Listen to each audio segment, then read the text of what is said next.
fight back. Resist, stand up, fight back. Resist, stand up, fight back. Sometimes when the voices of the front and fence line communities paying the highest price for fossil fuel infrastructure and for climate change get too loud, governments change the rules. They make it harder to speak out, harder to be heard, and criminalize those who protest. We're seeing this in real time over the course of just the last few COPs. Limitations on what could be said at actions like this one are tighter than in previous years.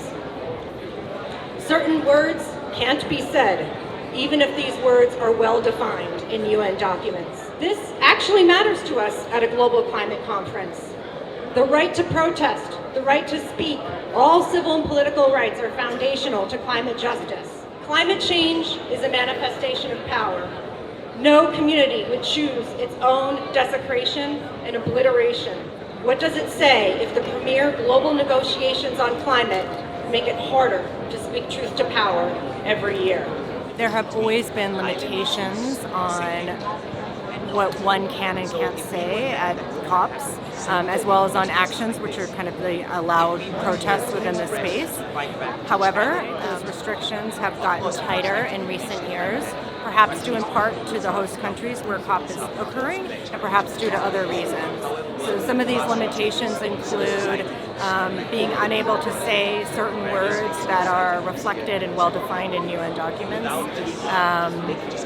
having very torturous, long negotiations regarding the components of each action. So each thing has to be carefully outlined and submitted to UNFCCC and UN Security.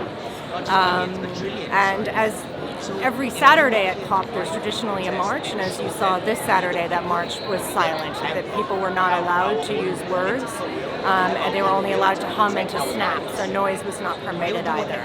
Civil society is admitted as observers in order to share their experiences, their expertise. For many people, their lived experiences on the front line of climate change and fossil fuel extraction, and the less they're able to do that, the more of a farce the COP negotiations become.